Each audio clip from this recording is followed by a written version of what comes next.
On va voir maintenant quelques exemples un peu plus compliqués. Autres exemples donc. Donc en troisième, si on arrive à une équation avec des carrés, avec des x au carré, on va utiliser des règles pour résoudre une équation, pour regrouper en fait tous les termes dans le premier membre de l'équation, pour que le deuxième membre, celui de droite, soit égal à 0. Ensuite, il faut factoriser, soit avec un facteur commun ou une identité remarquable, le membre de gauche pour obtenir une équation produit nul que l'on résout ensuite. Donc surtout, si vous arrivez à une équation avec des x au carré, à un moment donné, pensez que vous êtes trompé. Ce sera plus simple à voir sur deux exemples. Je vais commencer par celui de droite. Il faut résoudre l'équation 3x moins 8 fois 2x plus moins 4 moins 3x moins 8 fois x plus 7 est égal à 0. On pourrait tenter de développer tout ça. Mais on va arriver avec des x au carré. Il faut plutôt faire attention à la forme de l'équation et se rendre compte qu'on a une forme qu'on connaît bien. Ici on a 3x moins 8 qui apparaît deux fois, ça veut dire qu'on va pouvoir l'utiliser comme facteur commun.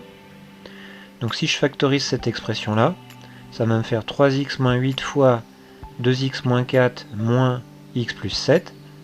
Je peux réduire ce gros crochet là.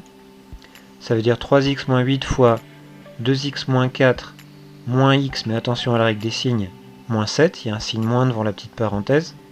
Il faut que ça fasse 0. 2x moins 4 moins x moins 7, ça me fait x moins 11. Donc il me restera à résoudre en fait 3x moins 8 fois x moins 11 qui est égal à 0. Je peux appliquer la règle du produit nul. Soit c'est 3x moins 8 qui fait 0, soit c'est x moins 11 qui fait 0.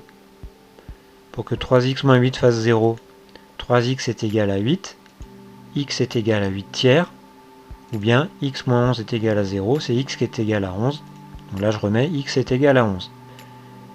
Donc les solutions de cette grosse équation ici sont 8 tiers et 11. Donc on les a trouvées en utilisant la règle du produit nul. Un autre exemple, il faut résoudre 2x moins 3 au carré est égal à 49.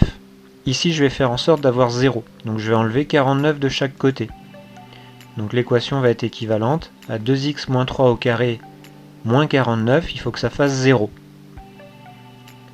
Je reconnais que 49 c'est 7 au carré. 7 au carré ça fait 49. Arrivé ici, je me retrouve avec un nombre au carré moins un autre au carré.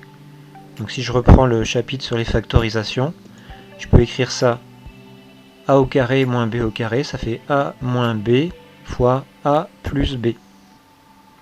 Je réduis ce qu'il y a dans les deux crochets. Donc ça me fait 2x moins 10 pour le premier et 2x plus 4 pour le deuxième, et il faut que ça fasse 0. Arrivé ici, je me retrouve avec une équation produit nul. Donc j'utilise la règle du produit nul. Soit c'est 2x moins 10 qui est égal à 0, soit c'est 2x plus 4 qui est égal à 0.